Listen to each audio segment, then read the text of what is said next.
particular day, we had Anne, Mary, and Ruby left to kid. I couldn't feel ligaments on Mary and Ruby, and then Anne started acting like she was in labor. I have Ruby and Anne locked up right now to give birth. I think Ruby's gonna go first. So I've got my coffee and my sausage, if you need any. We've got plenty of pork. Okay, just as a little recap, Elise's babies are 1 week old. Charlotte gave birth yesterday afternoon.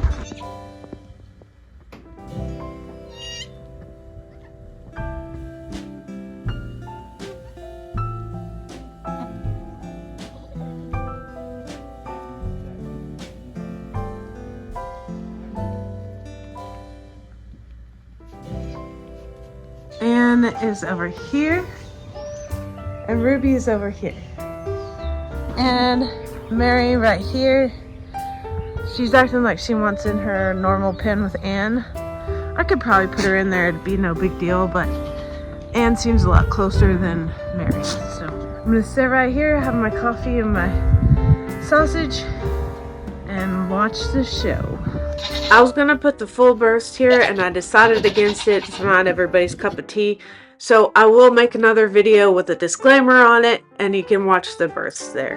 Hormones are going. Those are Elise's babies, and she's trying to feed them. She needs to keep her colostrum for her babies. All of a sudden, it was time for Mary to have her babies, so I moved her in her pen. We got a boy and a girl for friends. Anne is frantic because she thinks these are her babies. Okay, let me try to explain things. Last year, these two goats had babies together and everything was fine. This year, all three, Mary, Anne, and Ruby, were in labor at the same time.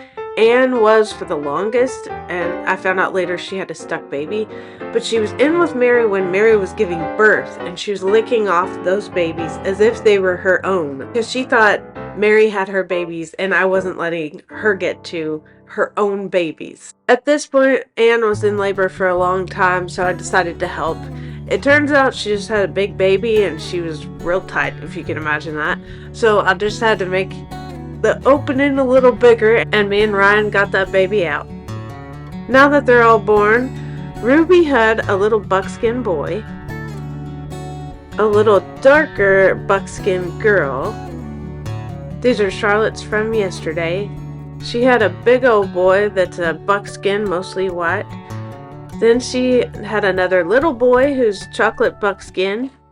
And then she had the smallest little girl. And just had one big boy, and I'm calling him a gold color. Then Mary had two boys, one a lighter buckskin chocolate with horns, and a darker buckskin that was polled. She also had a little girl that's so pretty.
If you're new here, Lucy, one of our cows, had twins about 3 weeks ago, and I had to take one of them as a bottle calf, so we've been desperately trying to catch her, the other twin, and another cow to take to our farm to make a smaller herd for Rerun, my bottle calf.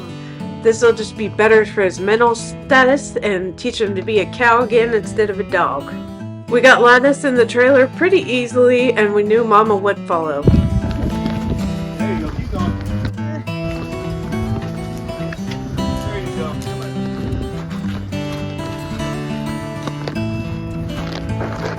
you go, Frida. All the way in. Come on, Frida.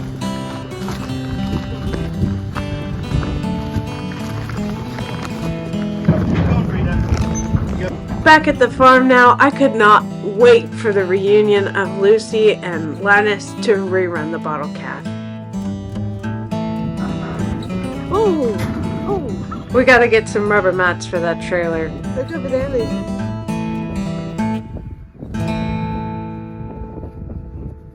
I had the whole reunion in my mind. They go running towards each other with open arms. And it feels so good. But no. A few times a day I just had to get him up and get him moving, and sometimes he wanted to check out the other cows. I realized then, and it was kind of obvious, I am his mom in his mind. He got scared and he came running to me. If he's hungry, he comes to me. I just wanted him to be part of the herd, especially when he's weaned. That way he's already in with them and is protected with the herd.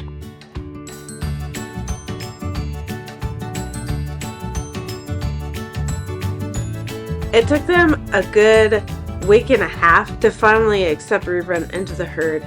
So now I come in the mornings, feed him, he goes off with the cows, he spends all day with the cows, and then at the end of the day, I feed him again, leave, and he's still with the cows. That's what I wanted the whole time.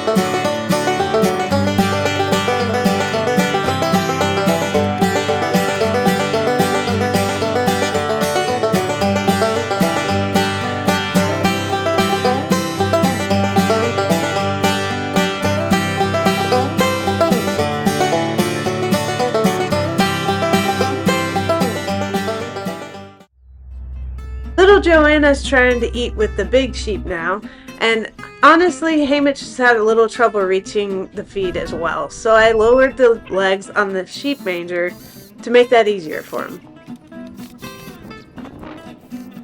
With the help of the turkeys, of course. We took it apart, cut the legs,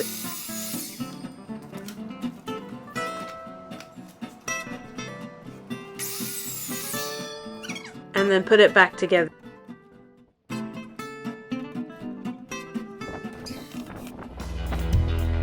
And then on to the piglets. These are Ginny's and Lily's piglets. They're over 8 weeks old now. They're getting their first evaluations, mainly on body conformation and noses. We have not lifted them up to see the underlines yet, but that will be our second phase. We're just trying to see if they have the characteristics of the Idaho pasture pigs that could be good for passing those genetics on, or if they don't meet the standards, they would be feeders. It's important, especially now, because the boys are going to be castrated if they're feeders, because there's a taint associated with boar meat, and that's why you don't eat intact males. Well, that about does it for another 2-week update. If you like this video, feel free to subscribe. I upload most Sundays, and you can keep watching us grow our farm. Have a good one.